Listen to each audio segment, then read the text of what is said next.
દાહોદ નગરના 27 પ્રોજેક્ટ પાછળ 710.42 કરોડનો ખર્ચ થઈ ગયો, પણ સુવિધાના નામે મીંડું. સ્માર્ટ સિટીનો સ્માર્ટ વહીવટ તો ક્યાંય જોવા જ મળતો નથી.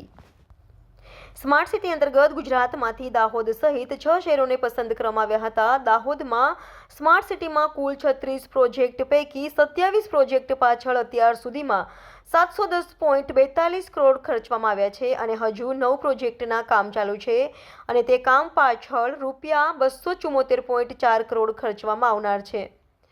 અત્યાર સુધીમાં કરોડો રૂપિયા ખર્ચાઈ ચૂક્યા છતાં સુવિધાઓના નામે હજુ મીંડું જ જોવા મળી રહ્યું છે.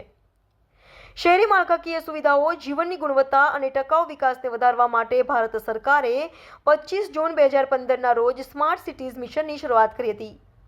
આ મિશનનો હેતુ સામાજિક, નાણાકીય અને સંસ્થાકીય પાસાઓને વિકાસ કરીને શહેરોને મોડેલ શહેર વિસ્તારોમાં પરાવર્તિત કરવાનો છે.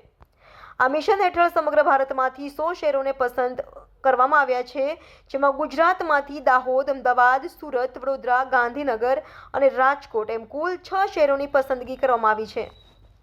સ્માર્ટ સિટીમાં વધુ સારી health care system, governance, transportation system, security surveillance, smart infrastructure, રોજગારની તકો જેવી સુવિધાઓ સામેલ છે.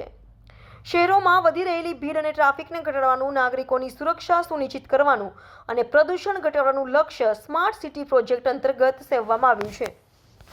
એટલું જ નહીં, રોડ અકસ્માતો રોકવા તેમજ સાયકલો માટે અલગ રસ્તો બનાવવા જેવી સુવિધાઓ વિકસાવવામાં આવે છે. સ્માર્ટ સિટી અંતર્ગત શહેરીજનોને વિવિધ પ્રકારની ઉત્તમ સુવિધાઓ પ્રદાન કરવાનું જણાવાયું છે અને સ્માર્ટ સિટી હેઠળ દાહોદમાં કરોડો રૂપિયા ખર્ચાઈનો દાવો કરાય છે, પરંતુ નાગરિકો માટે સુવિધાઓના નામે હજી મીંડું જ જોવા મળે છે. કેટલાક કરોડ પહોળા જરૂર કરવામાં આવે છે, પરંતુ વાહન પાર્કિંગની સુવિધા હજુ સુધી કોઈ પણ જગ્યાએ પ્રદાન કરવામાં આવી નથી.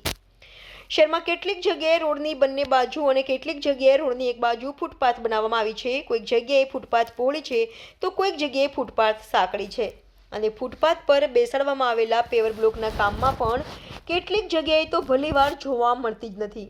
હાલ તો નગરજનો રોડની બાજુમાં બનાવેલી ફૂટપાથનો ઉપયોગ મહંત અંશે વાહનો પાર્ક કરવા તેમજ પોતાની દુકાનોનો સામાન બહાર મૂકવામાં તથા હાથલારીઓવાળા હાથલારી પાર્ક કરવામાં કરતા જોવા મળી રહ્યા છે.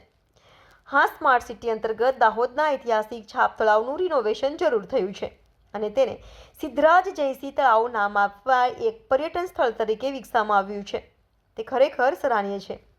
જ્યારે બીજી બાજુ શહેરના સીમાડે એક સ્પોર્ટ્સ કોમ્પ્લેક્સ પણ બનાવવામાં આવ્યું છે. સાથે સાથે શહેરની બહાર ટ્રાન્સપોર્ટ નગર પણ બનાવવામાં આવી રહ્યું છે અને તેનું કામ હાલ ચાલુ છે.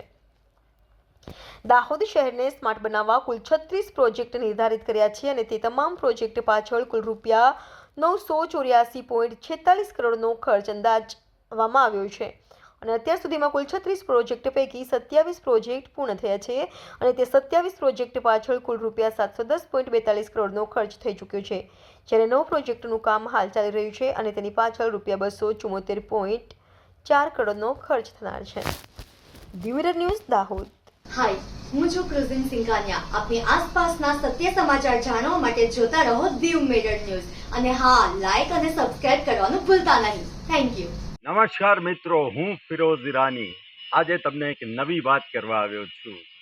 દીવ મિરર ન્યૂઝ જોતા રહો, સબસ્ક્રાઇબ કરવાનું ભૂલતા નહીં અને શેર કરવાનું પણ ભૂલતા નહીં. સત્યની સાથે જોડાતા રહો. નમસ્તે મિત્રો, હું છું ચાંદની પરમાર. આપની મનપસંદ ચેનલ એટલે કે દીવ મિરર ન્યૂઝ ચેનલને લાઈક કરો, શેર કરો અને ફોલો કરો અને હા, તેમાં દરરોજ તાજા સમાચાર જોવાનું ભૂલશો નહીં. દીવ મિરર ન્યૂઝ દરરોજ લાઈવ અપડેટ ગુજરાત રાજ્ય, દેશ, દુનિયાના તમામ બ્રેકિંગ સમાચારો નિહાળો દીવ મિરર ન્યૂઝ ચેનલ પર.